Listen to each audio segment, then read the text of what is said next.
Sometimes it's 3 in the morning and you can't sleep.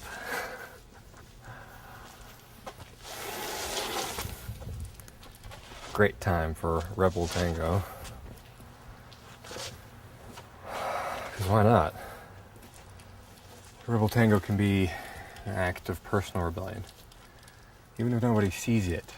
Even if it's just you. Just you. And the streetlights in the town, the city that you live can be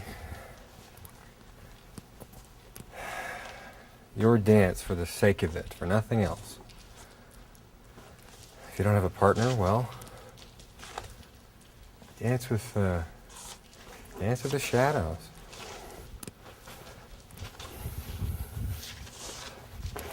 Your own. Dance with your own shadow. Are you leading or following? Good question. Listen to the sounds of the quiet city. Cars go by. A gutter drips. Your own breath.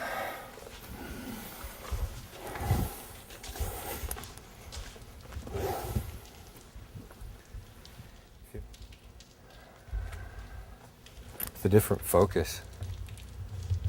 To find fascination with mundane things, translated into dance. Rebel Tango is waking up the body, inhabiting it fully, bringing that physical knowing that comes from listening into a relationship with your partner. What if everywhere was your dance floor? And what if the way that you moved mattered? What if we were tired of our shame and our fear and our shuffling through this world with all these ideas about ourselves and what we should and what we shouldn't be? What if instead we could throw our shoulders back,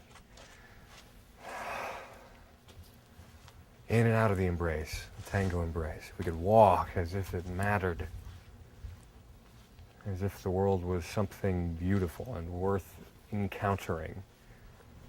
What if connecting with ourselves and our world was the biggest radical act of rebellion and change that we could do, that we could enact? And what if it was as simple as changing our posture, changing the way that we walk, and tango is a walking dance? What if we could apply this idea that there's a way to connect with people and ourselves in a healthy way?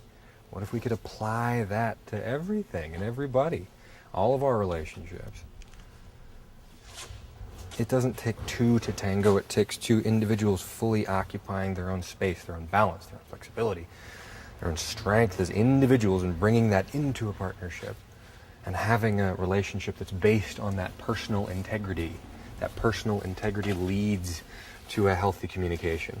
That's how it works. Have to know how you walk in your daily life.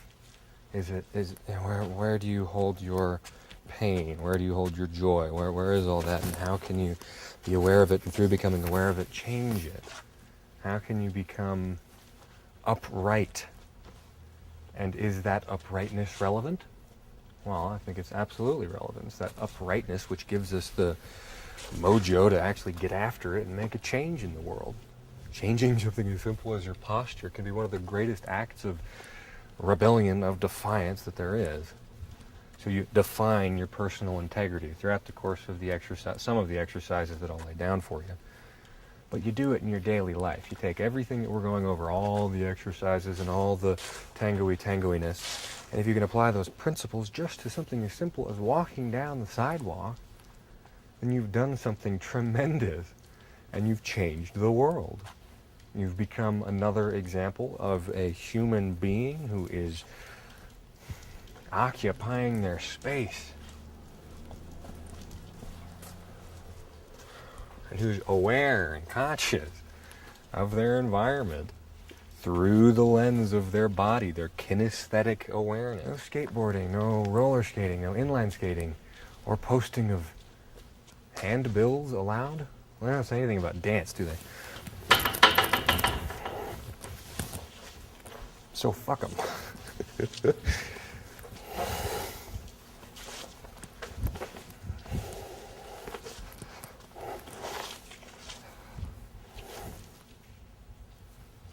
So, throughout the course of this video, we're going to arm you with the toolkit of basic Argentine tango, the A through Z, and how to create your own dance. At the end of it, you'll have everything you need to know to go into a fancy milonga social tango dance and tear it up and or create your own dance in the nightclub. They give you the tools to build your own dance. For dancers who've been at it a little bit longer and are coming at this material again, we're going to refine your technique, free it up, give you a freedom that you didn't know you had, or rather, you're going to give yourself a freedom in your dance you didn't know you had. This isn't about gender roles. This is about leaders and followers who can be either.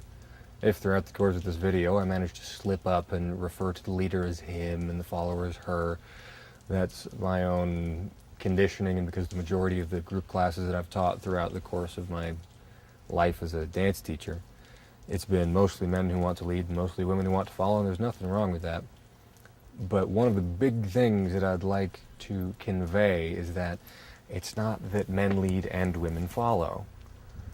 You have a directive role and you have a responsive role. Both are absolutely equal and absolutely essential, and both men and women are great at both.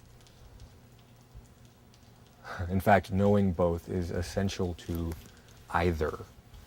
You can't learn just one. You have to learn aspects of the either in order to be successful in your dance. When tango was prominent and old, men would dance with each other for years before ever risking dancing with a woman, because there were so many more men in Argentina than there were women. And so they didn't want to fuck it up. So they would practice and they would become really good followers.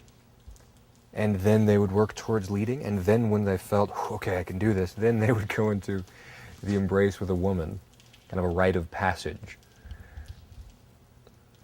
And it made really good dancers.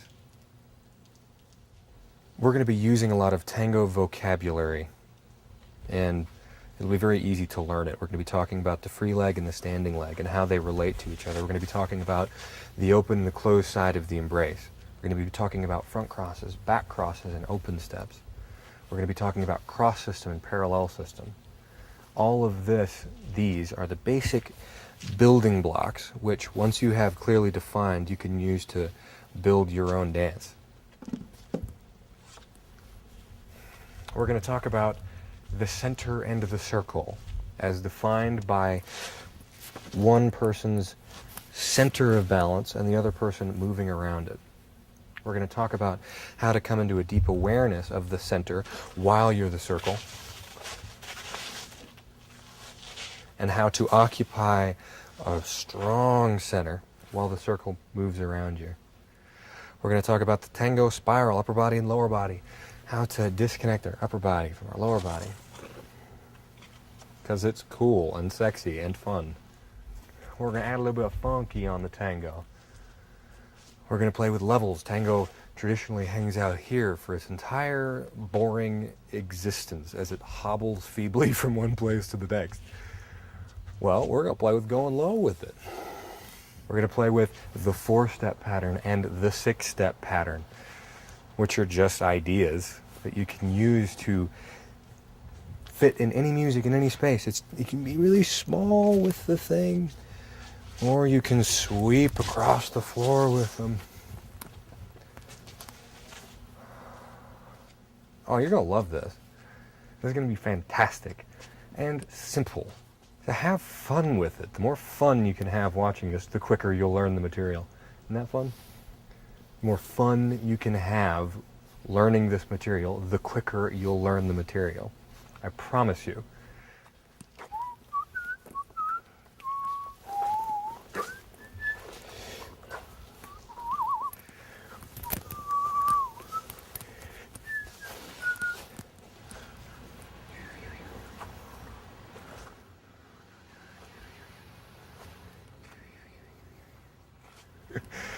Seldom are my interactions with the police so civil. I love it. Dancing, he looks, he's like, what you doing, dude? I'm like, dancing. He's like, cool, drives off. That's Rebel Tango. Shabam!